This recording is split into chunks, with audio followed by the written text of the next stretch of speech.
Meus irmãos, até aqui nós temos visto a importância da fé, desde os versículos aqui 11 até o versículo de número 20 em nossas exposições, onde a fé ela é manifestada de diversas maneiras, nas questões cotidianas, como a família de Caleb, Otiniel e a sua esposa Axa. E na pregação passada nós estivemos considerando, nessa questão da fé, na sua manifestação, uma fé descompromissada, onde ela caminha em certo período, mas ao mesmo tempo, em certas questões, há falta, a confiança, o prosseguimento naquilo que o Senhor falou para Josué, que nós devemos ter coragem, segundo a lei de Deus, em todas as coisas. Então, em alguns momentos, em alguns períodos, nós temos uma fé parcial. Nós vimos isso no versículo 19, que ao mesmo tempo que o povo conquistou, ou povoou aqui, despovoando aqueles inimigos do povo de Deus nas regiões montanhosas, porém, não expulsou os moradores do vale, porquanto tinham carros de ferro. Então eles conquistaram e ao mesmo tempo, no prosseguimento, eles fracassaram, porque nesse contexto aqui não tiveram fé, a fé bíblica, a fé na confiança que Deus ia destronar todos os inimigos, até aqueles que tinham carros de ferro, apesar de militarmente o povo de Israel, naquele contexto, não tinha toda a bagagem como seus inimigos possuíam, mas eles esqueceram das promessas de Deus, de Deuteronômio capítulo 7, de Josué, onde eles iriam enfrentar certos inimigos, e eles precisavam confiar naquilo que Deus tinha colocado perante eles, no pacto de Deus, para eles conquistarem de maneira abrangente ou de maneira totalitária. E no progresso aqui do relato, do capítulo 1, nós vamos considerar uma fé descompromissada, mas algo a mais vai acontecer no relato bíblico aqui, onde nós teremos vários insucessos, ou poderíamos colocar fracassos. Então nós temos aqui uma fé fracassada, por conta de várias questões que iremos observar, de várias tribos, que no progresso da conquista, eles não conseguiram enfatizar o padrão de Deus, a voz de Deus em suas vidas, mas ao invés de eles conquistarem, eles começaram a fracassar e tiveram vários insucessos. O ponto do autor no capítulo 1 é finalizar com essas tribos, ou nesse prosseguimento dessa insatisfação no sentido de Deus olhar para isso e observar que algo estava errado, e por isso eles estavam descompromissados, fracassando na sua vida com Deus. Então há um perigo, ou um grande perigo, eu diria, de nossa falta de compromisso aqui, ou estarmos perto de Deus, mas ao mesmo tempo estarmos fracassando em certas questões da fé cristã, que Deus quer que nós possamos aprender, viver de maneira totalitária o cristianismo para todo sempre. Então poderíamos dizer que o povo de Deus começa com o pé direito, como observamos, mas ao decorrer do desenvolvimento da sua fé com Deus, a comunhão começou a ser perdida. E quando a comunhão é perdida, quando a nossa relação com Deus é perdida, a nossa vida com Deus se torna, ou nós enfrentamos alguns insucessos na vida cristã. O versículo 21, quando a gente observa, o tom do autor muda. Ele tem um tom mais otimista nos versículos anteriores, o povo está conseguindo, conquistando, apesar de algum descompromisso, mas prossegue ao ponto de eles entrarem desse descompromisso a uma questão de fracasso. Então o versículo 21 até o 36 é um tom bastante pessimista. Por quê? Porque o povo praticamente perde todas as batalhas.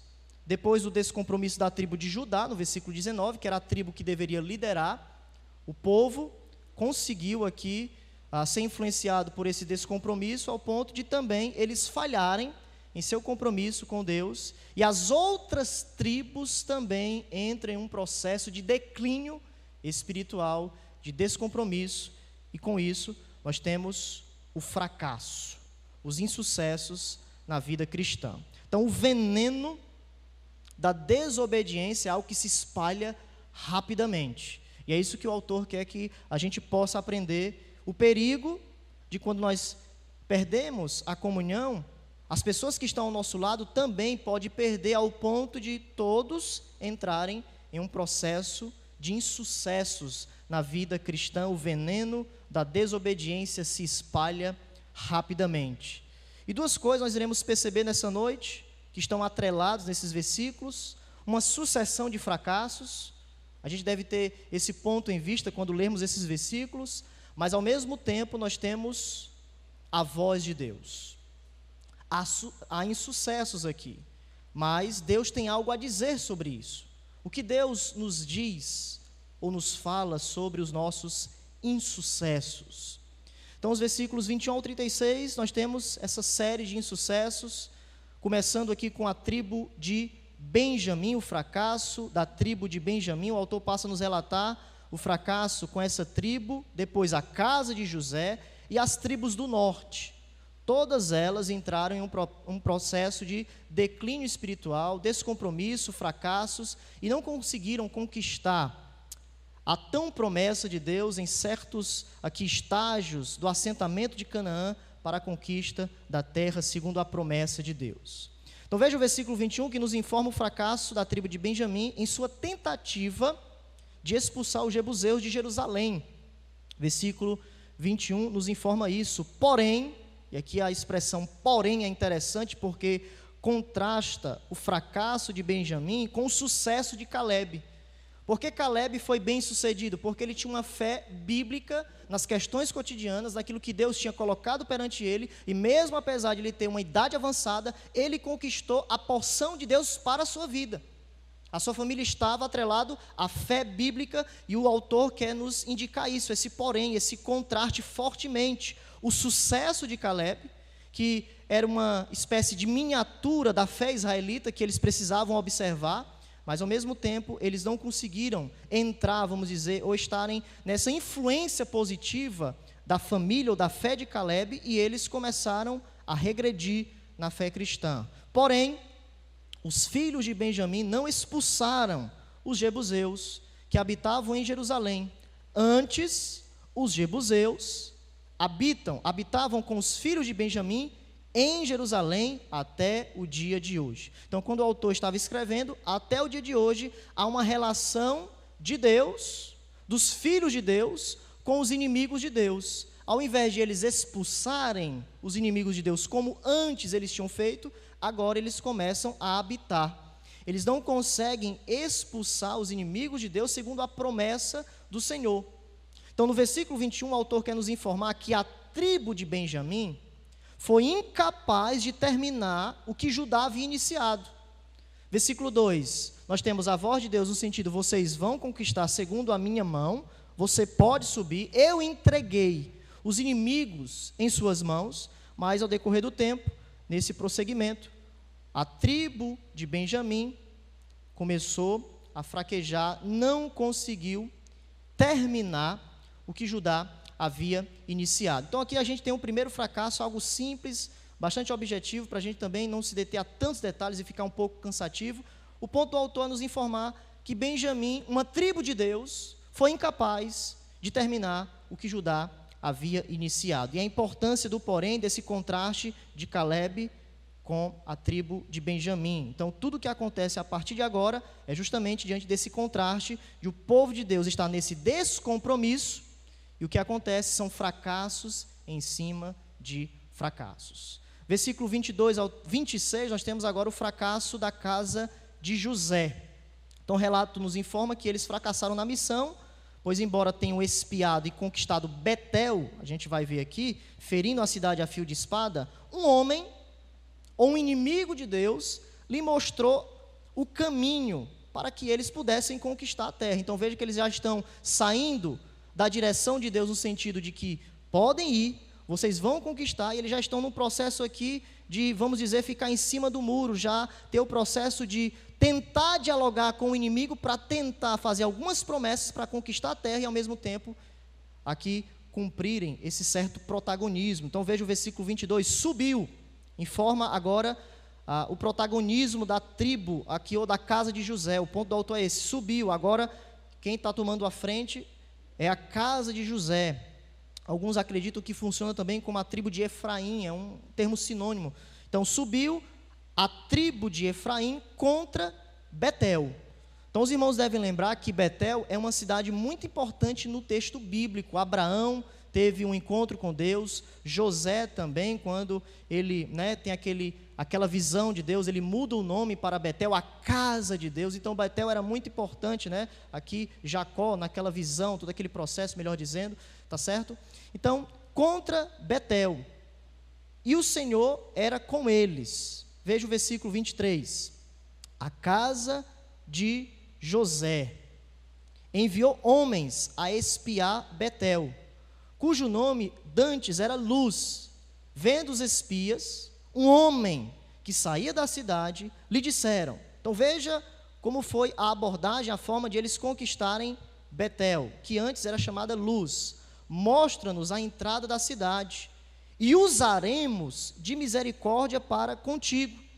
Então veja que parece que o autor quer nos informar algo assim bastante irônico, porque eles deveriam somente ter fidelidade com Deus, mas aqui eles começaram a ter aliança com os inimigos de Deus. Então eles fizeram um pacto com esse homem dessa cidade.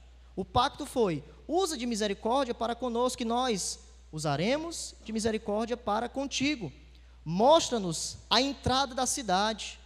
E este homem mostrou. Feriram a cidade a fio de espada.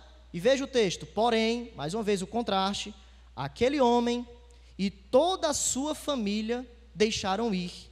Então se foi ele à terra dos heteus e edificou uma cidade, e lhe chamou, qual é o nome da cidade? Luz. Antes era Luz. Então o que foi que aconteceu? Apenas ele mudou de lugar. A cultura, a ética, ele saiu e ele construiu uma cidade, o nome aqui Luz, o nome antigo, cananeu, para demonstrar justamente isso. O povo começou a habitar com toda essa distorção aqui do Senhor, e eles começaram a conviver com os inimigos do povo de Deus. Este é o seu nome até o dia de hoje. Então esses versículos aqui querem nos mostrar a história que o povo, em vez de confiar no Senhor, de obedecerem a sua voz para a vitória militar, eles confiaram na informação de um homem cananeu. Olha, vamos usar de misericórdia para contigo, nos mostre ali o processo, os pontos falhos, e você passará a habitar conosco. Então nós temos aqui, a vitória foi obtida, mas o ponto do autor é que essa vitória foi obtida de maneira parcial. A vitória não foi obtida segundo o que Deus tinha planejado. Ou seja, não basta somente eu estar no culto, adorando a Deus. O ponto é, se eu estou adorando da forma como Deus almeja. O ponto não é somente orar. O ponto não é somente evangelizar. O ponto não é somente nós estarmos com a Bíblia debaixo do braço. O ponto é sabermos se como nós estamos nos comportando é a forma de Deus. É como Deus ordenou. Esse é o ponto, a entoada de todos os versículos: vitória ou obediência parcial. E isso é trágico, porque Deus não se agrada. Devemos adorar o nosso Deus de maneira única em todo o nosso coração. Então a queda de Betel se deu, e esse é o ponto do autor, por meio da instrumentalidade de um pagão. O pagão, que direcionou de certa maneira, ajudou o povo aqui para conquistar aquela localidade. É o famoso jeitinho brasileiro. A gente quer dar um jeitinho para todas as coisas, não é isso? E isso é trágico na vida cristã, porque Deus, Ele não quer o jeitinho, Ele não quer metade, Ele quer todo o nosso coração. Tudo em volta da palavra de Deus. Então, algo simples também aqui, o fracasso da casa de José. Versículos 27 ao 36, nós temos agora os fracassos, ou o fracasso das tribos do norte. Versículo 27 e 38 nos informa o fracasso aqui, ou vários, tá certo? Até o 36, melhor dizendo, quando finaliza o capítulo. Então, nós temos agora no versículo 27 o fracasso de Manassés, Mais uma vez, veja, as mesmas expressões, não expulsou os habitantes de Bet-Sean, nem os de aqui Tanak, né? É isso? Nem os de Dó, nem os de Ibleão, nem os de Megido, esses nomes que a gente fica um pouco meio confusos. Versículo 27, Manassés não expulsou os habitantes de Bet-Sean, nem os de Tanak, nem os de Dó, nem os de Ibleão, nem os de Megido, todas com suas respectivas aldeias. Aí veja o que é que o autor vai dizer. Pelo que os cananeus lograram permanecer na mesma terra. Quando, porém, Israel se tornou mais forte, sujeitou os cananeus a trabalhos forçados e não os expulsou de todo. Então, quando a gente lê à primeira vista, possa ser que a gente pense que o povo está conseguindo conquistar, mas o autor quer dizer que nessa questão da instrumentalidade humana, na percepção humana, eles estão conquistando. Por quê? Porque eles estão sujeitando os inimigos do povo de Deus. Mas Deus não queria sujeição, queria expulsão. Então, eles estão dando um jeitinho, eles estão, de alguma forma, colocando essas pessoas a trabalhos forçados e subjugando essas pessoas, enquanto Deus afirma em Deuteronômio, vocês devem expulsar este povo da terra de vocês, exterminar os cananeus como eu havia ordenado. Mas vocês estão dialogando, colocando certas questões, fazendo eles os seus servos. Vocês devem ser servos de Deus, e não servos ou dialogar com este povo. Versículo 29, o fracasso de Efraim. Como seu irmão Manassés, a tribo de Efraim também experimentou um sucesso parcial, pois não expulsou os cananeus. Versículo 29, Efraim, veja, é bem enfático aqui, coloca em caixa alta essa expressão, não expulsou os cananeus, habitantes de Gezer, antes continuaram com ele em Gezer. Então, mais uma vez, sempre o autor quer relatar esses insucessos através dessa relação do povo com os inimigos do Senhor. Versículos 30 ao 33, nós temos aqui as tribos, né, de Zebulon, Aser, Naftali, também falhando em expulsar os cananeus, aqui nessa, mais uma vez, a questão de colocar em subjugação aqui os seus servos, aqui, escravos, os cananeus. Versículo 30, o fracasso de Zebulon. Zebulon não expulsou os habitantes de Quitrom, nem os de Naalol, porém, os cananeus continuaram com ele, sujeito a trabalhos forçados. Então, sempre o autor fazendo esse contraste, ao mesmo tempo, estão aqui, estão na terra, não expulsaram, eles estão dialogando, a ética cananeia está entre eles. Depois o fracasso de Aser, versículo 30, Aser não expulsou os habitantes de, aqui, versículo 31, deixa me ver, Aser não expulsou os habitantes de Aco, nem os de Sidom, os de Alabe, os de Axibe, os de Elba, os de Afeca e os de Reob. Então, mais uma vez, continuaram com os cananeus, não expulsaram. Tribo de Naftali, mesma coisa, no versículo 33, não expulsou os habitantes de Bet-Semes, nem os de Bet-Anate, mas continuou no meio dos cananeus que habitavam na terra, porém, os de Bet-Semes e os de Bet-Anate lhe foram sujeitos a trabalhos forçados. O ponto interessante do versículo 33 é que Bet-Semes significa a casa do sol, ou seja, falsos deuses. Eles estavam com esses inimigos e ao mesmo tempo adorando ou observando outros deuses sendo adorados. Então não mudou o nome, ainda a mesma cultura aqui sendo preservada. Bet-Anate significa casa de Anate. Então, falsos deuses aqui, a cultura, o ponto do autor é que nesse insucesso, a cultura cananeia, com as suas divindades, ainda estavam bastante vivas.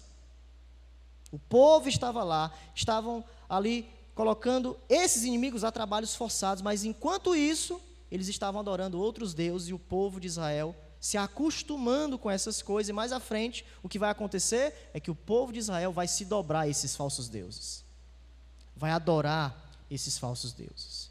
E o versículo 34, fracasso de Dan, os amorreus arredaram os filhos de Dan até as montanhas e não os deixavam descer do vale ao vale, porém, os amorreus lograram habitar nas montanhas de Eres, em Aijalon, e em Assalabim, né? Contudo, a mão da casa de José prevaleceu e foram sujeitos a trabalhos forçados. O limite dos amorreus foi desde a subida de Acrabim e desde Sela para cima. Então veja, meus irmãos, que tudo isso, de maneira básica, objetiva, todos esses insucessos estavam acontecendo. E a pergunta que nós devemos fazer, se o Senhor havia prometido que este povo iria conquistar a terra, por que estava havendo, nesse contexto aqui, sucessos parciais, que no final das contas são insucessos? Porque eles tiveram apenas um sucesso parcial com seus esforços. No capítulo 2, e a gente vai colocar apenas 2 pontos aqui, Deus repreende os israelitas, e Ele irá nos responder a fala de Deus do porquê esses irmãos estavam fracassando. Afinal, por que muitas vezes nós fracassamos em nossa vida cristã? Nós que somos crentes, temos muitas vitórias, vamos colocar vitórias parciais, mas não conseguimos atingir uma vitória abrangente. O que Deus tem a dizer sobre os nossos fracassos, sobre os nossos insucessos? E a primeira coisa que nós aprendemos nas aplicações de Deus nessa noite é a desobediência. É a primeira questão que a gente precisa olhar para o nosso coração. Diante da palavra de Deus, o problema está na desobediência. Vocês, Deus vai dizer no capítulo 2, me desobedeceram. E como o povo desobedeceu ao Senhor? Primeiro, por meio do que fizeram, e segundo, por meio do que deixaram de fazer. Por meio do que eles estavam fazendo, habitando com aqueles inimigos do povo de Deus, mas também deixando de fazer aquilo que Deus tinha mandado, expulsar esses inimigos da terra. O capítulo 2, versículo 2, nos afirma um dos indícios aqui do porquê o povo estava nesses fracassos.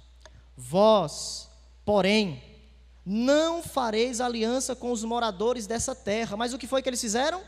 Alianças. Eles fizeram alianças, eles desobedeceram. Antes, derribareis os seus altares. Então veja, deixaram de fazer. Eles fizeram essas alianças e ao mesmo tempo eles não derrubaram os altares, os falsos deuses, os inimigos do povo de Deus. Contudo, não obedecestes a minha voz. O que é isso que fizeste? Então essa pergunta, o que é isso que fizeste? Quer fazer o povo pensar, e nós, crentes em Jesus, pensarmos sobre os nossos insucessos, o que nós estamos fazendo? O que é isso que fizestes? Ou seja, o povo não cumpriu a palavra de Deus. Ao conviver com o povo de Canaã, a fidelidade deles foi prejudicada. E o resultado foi trágico.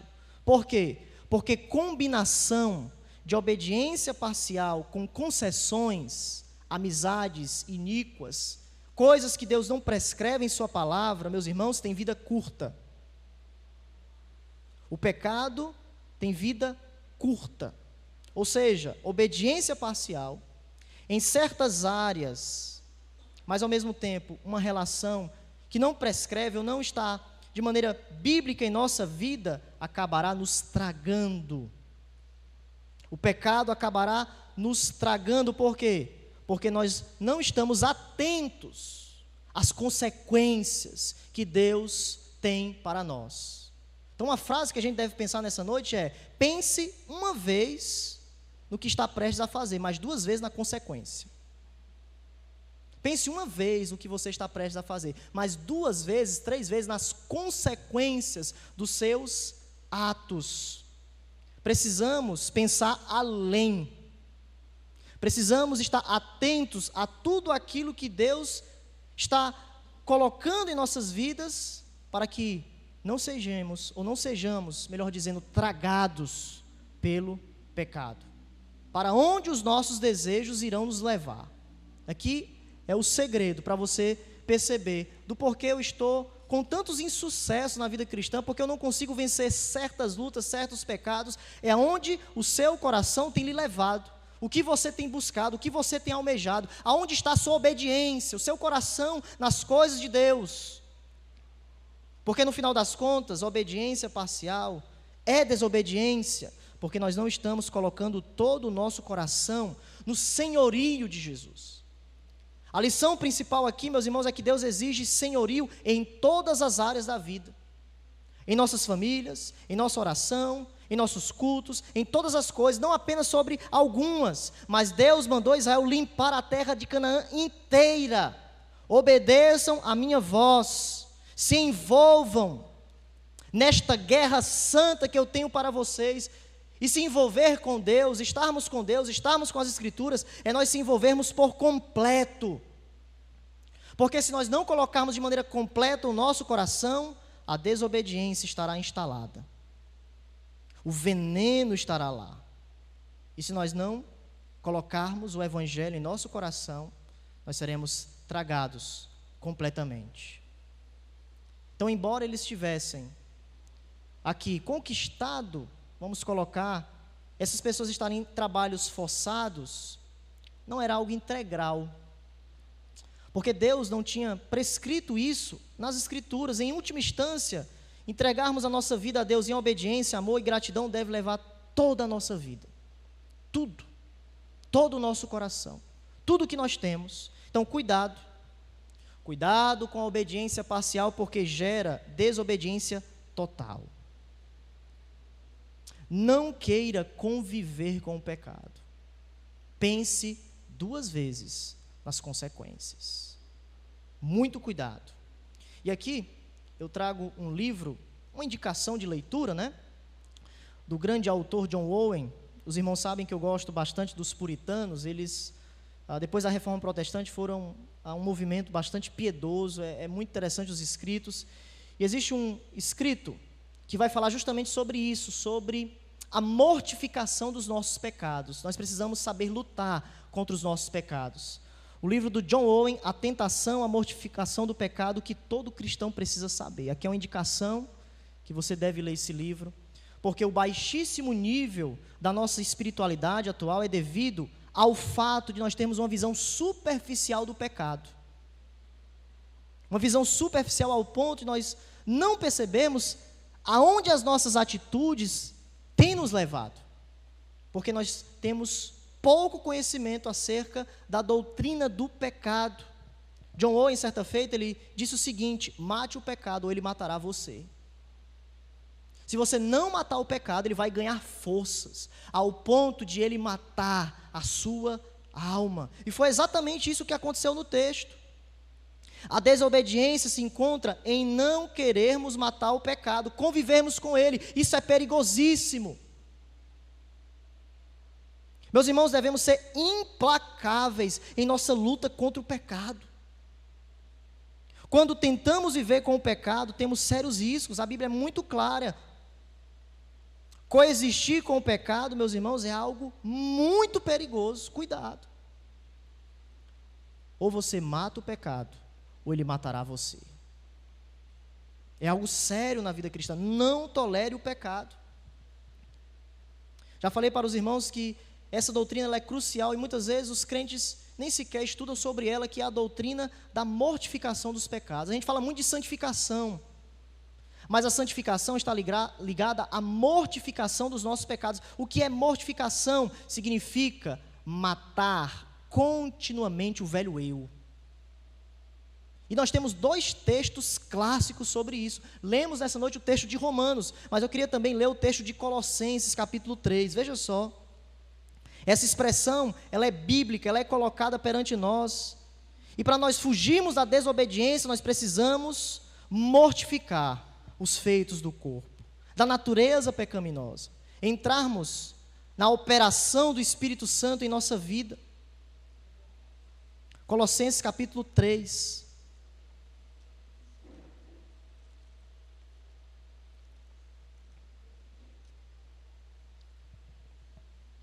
Colossenses capítulo 3, perceba, o versículo 5, capítulo 3 começa nos mostrando que nós estamos nas regiões celestiais em Cristo, e por isso nós devemos buscar, pensar nas coisas lá do alto, onde Cristo vive. E enquanto isso, já que nós temos essa indicação de quem nós somos em Jesus, já que nós estamos com Ele, o versículo 5 em diante nos informa essa capacitação dada por Deus de nós matarmos a nossa velha natureza carnal. Olha o versículo 5: fazei, pois, morrer a vossa natureza terrena, prostituição, impureza, lascívia, desejo maligno, avareza, que é idolatria. Então, vocês devem matar, vocês devem lutar contra continuamente o pecado que está diante de vós, que habita em vossos corações pela velha natureza, mas vocês têm uma nova natureza. Vocês agora possuem uma natureza que clama Abba Pai, como o texto de Romanos nos afirma. Abba Pai, os filhos de Deus, os herdeiros, que foram adotados, que agora têm o Espírito Santo, para que através dele mortifiquem os feitos do corpo. E se vocês fizerem isso, vocês são filhos de Deus. Devemos lutar com todas as nossas forças contra o pecado, que se manifesta de várias formas, de várias maneiras, de maneira sutil. Meus irmãos, essa luta é uma luta ou uma guerra santa, como muitos autores afirmavam, uma guerra santa que perdurará a sua vida toda. Toda a sua vida, até você se encontrar com Jesus, você tem uma luta que você não pode baixar o escudo do Evangelho. Você tem uma luta contínua contra o mundo, contra o diabo, mas contra a carne. E a mortificação dos pecados é nessa direção, lutar contra os desejos malignos. Lutar contra todas as nossas forças, estarmos nos revestindo do Espírito, para nós lutarmos e sermos bem-sucedidos. E aqui nós temos alguns passos para a mortificação. Eu colocaria 3 para que a gente tenha uma mortificação, uma luta saudável contra os nossos pecados. Primeiro, conheça o seu inimigo. Conheça o pecado. Saiba das suas fraquezas. Medite sobre as coisas de Deus, mas medite sobre o seu eu. Que nós somos miseráveis.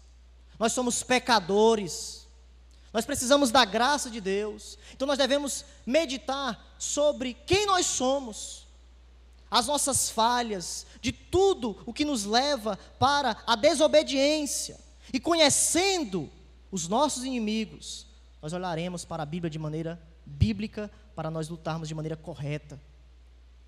Conheça o seu inimigo. Segundo, conheça o seu objetivo. O objetivo é que nós nos aproximemos de Jesus, nos conformarmos à imagem de Cristo. Esse é o ponto da santificação, esse é o ponto da mortificação. Conheça o objetivo, é Cristo perto de você. Quanto mais perto do pecado, mais distante você estará do objetivo da cruz, ser conformado à imagem de Cristo. Mas Cristo colocou um novo coração ao ponto de nós querermos estarmos perto dele. Esse é o objetivo. Mas também, terceiro, conheça os seus recursos. Então você tem um inimigo, você tem um objetivo, mas você tem recursos. Um dos recursos é a palavra de Deus, a leitura da palavra do Senhor. Lermos, meditarmos sobre a palavra de Deus. Outro recurso, orarmos. É outro recurso que Deus nos outorga nas Escrituras. Outro recurso, a própria direção do seu Espírito em nossa vida. Outro recurso, a comunhão dos santos, o aconselhamento, a exortação. Todos esses recursos nos ajudarão a nós mortificarmos essa velha natureza que sempre se manifesta contra nós. E nós precisamos lutar nessa guerra santa com todas as nossas forças. Todas as nossas forças. Então essa seria a primeira aplicação que nós observamos lá em Juízes, o perigo da desobediência, o pecado perto de nós. Convivermos com o pecado e não nos afastarmos ou cumprirmos toda a lei de Deus. Mas também, se os irmãos voltarem para Juízes, vão observar uma segunda questão que a gente observa nessa resposta de Deus sobre os nossos fracassos, que é, meus irmãos, nós não querermos de fato estarmos com Deus. O texto vai, de maneira enfática, avisar isso. Capítulo 2, observe que a gente pode fazer um contraste com o capítulo 1, versículo 19. E a gente viu na pregação passada, se caso você perdeu, os irmãos podem acompanhar no YouTube, que observamos que o povo estava olhando para os carros de ferro, não observaram a prescrição bíblica e eles fraquejaram, eles estavam em descompromisso. Então o problema não foi os carros de ferro, não foi a questão humana, o problema foi a minha espiritualidade. Esse foi o problema real. Então, humanamente falando, a gente olhando para o texto, por isso que Deus é a voz por excelência, precisamos ouvir a voz de Deus sobre de fato o que nós estamos enfrentando, porque se a gente tirasse o capítulo 2, a gente poderia seguir essa linha de argumentação. Eles não conseguiram porque eles tinham carros, os inimigos tinham carros de ferro. Mas o texto aqui do capítulo 2, versículo 2, vai nos dizer que eles não quiseram. Eles não conseguiram, porque eles não quiseram obedecerem à voz de Deus. E muitas vezes, nesse jeitinho brasileiro, a gente começa a dizer: pastor, eu não consigo. Pastor, está difícil, pastor, aquilo outro, meu irmão e etc.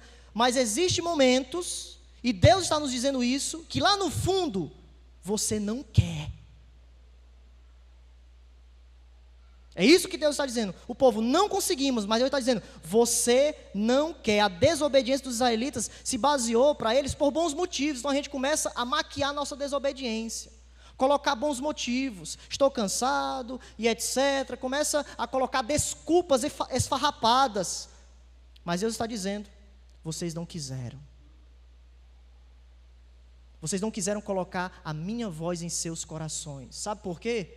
Porque em 1 Coríntios nos diz que Deus é fiel para que a gente não seja tentado além das nossas forças.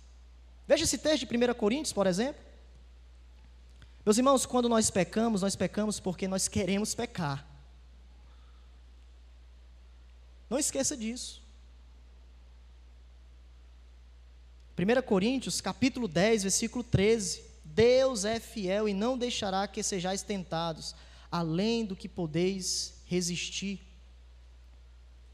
Capítulo 10, versículo 13.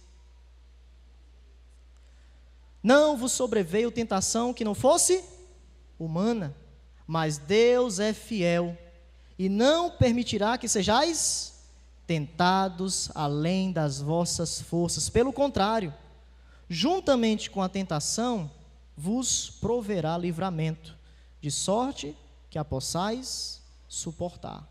Então Deus jamais nos colocará numa situação em que nos seja impossível obedecer a Ele, nessas provações de Deus aqui. Deus nos dará o escape, o recurso necessário. Então cuidado com essa afirmação, não consigo. Deus está dizendo, aonde está de fato o seu coração com a minha palavra? Você quer realmente me obedecer? Você ama a santidade de Deus?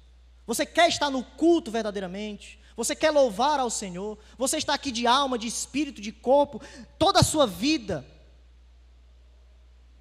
Quando aplicados, meus irmãos, esse versículo, nós devemos nos sondar. Nos sondar, desafiarmos a nós mesmos. Aonde está a nossa incapacidade? Se de fato é algo que só Deus pode fazer, ou se nós precisamos, como crentes, entrarmos na responsabilidade daquilo que nós precisamos fazer.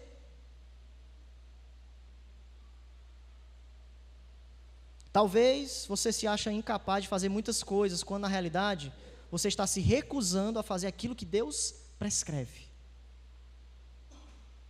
E isso é desobediência. Então não esqueça, ninguém peca por obrigação. Pecamos porque nós cremos nas promessas do pecado. Existem duas promessas que a Bíblia ela coloca, a promessa de Deus e a promessa do pecado. Quando nós pecamos, nós estamos crendo nas promessas do pecado. E isso nos fala sobre incredulidade.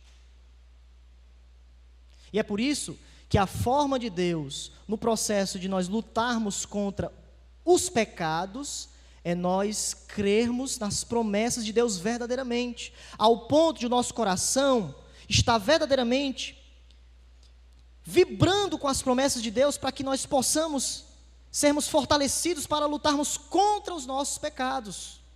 Aqui é o ponto, é sempre olhar para as promessas de Deus e crer nelas verdadeiramente, de todo o nosso coração. Somente quando nós lutamos dessa forma, pela graça de Deus, com as promessas do Evangelho, conhecendo o Evangelho, as suas implicações, nós temos a capacidade de vencer o pecado.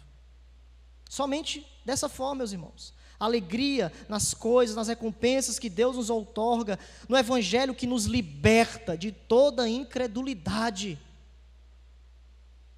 É crer nas promessas de Deus verdadeiramente. Então Deus, nessa noite, pergunta para cada um de nós, se você é crente. Se você é crente verdadeiramente em Jesus. O convencimento do Espírito nessa noite, ou a pergunta que nós precisamos fazer é: Deus, eu perscruto a minha vida agora. Eu entro no texto de 1 Coríntios e eu pergunto se de fato eu sou crente em Jesus. Esqueça 1 ano, 2 anos de crente, 10 anos, não importa. O ponto é recomeçar verdadeiramente nessa noite. É você perguntar se de fato você quer viver com Deus. Tirar as desculpas esfarrapadas e dizer: eu quero viver na vontade de Deus, eu quero obedecer a sua voz verdadeiramente, e eu quero ser um crente em Jesus. Testemunhar a sua onipotência em meu coração. Portanto, apesar de que esses insucessos, o sofrimento está presente, nessa noite nós aprendemos isso, biblicamente, insucessos ligados ao seu fracasso com Deus. Você precisa crescer ou observar onde está o seu coração com Jesus. Deus pergunta isso nessa noite. É momento de decisão. É momento que o Senhor nos direciona para de fato percebermos se nós queremos ou não queremos a Jesus. Você não consegue? Olhe para Jesus. Ele é o seu autor e consumador da sua fé. Você que não é crente, está aqui nessa noite e não consegue vencer os seus pecados, você não vai conseguir. Você ainda está na velha natureza. Mas existe a nova natureza, a habitação do Espírito, que vai lhe dar o poder, a capacidade de vencer os pecados através da salvação em Jesus Cristo.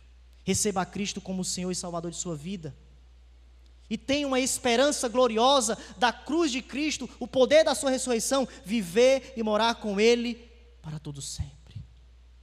E começa hoje, começa já, agora. Deus, meus irmãos, essa noite quer que nós olhemos para a nossa vida e a gente possa fazer um termômetro, uma porcentagem, vamos dizer assim, de como está a nossa vida com Deus, a nossa obediência. E eu tenho certeza que se a nossa obediência estiver na vontade de Deus, nós seremos uma igreja impactante, uma igreja vibrante, uma igreja em que nós perceberemos que Deus está conosco. Que é isso que fizestes? É a pergunta de Deus. E diante dessa pergunta, bem clara, nós precisamos entender que muitas derrotas estão ligadas ao nosso pecado. Precisamos abandoná-los de uma vez por todas, para termos sucessos com Deus. Então essa história foi contada aqui, o capítulo 1 finaliza revelando-nos, desde o início, que embora eles tivessem começado bem, no desenvolvimento, eles começaram a enfraquecer. Eu não sei em qual estágio da fé você está, se está ali na fé de Caleb, no descompromisso, nos insucessos, mas nós temos uma esperança nessa noite. É começarmos ao início, ouvindo a voz de Deus, Ele direcionando a sua voz e nós prosseguindo nesse evangelho maravilhoso. Baixe sua cabeça.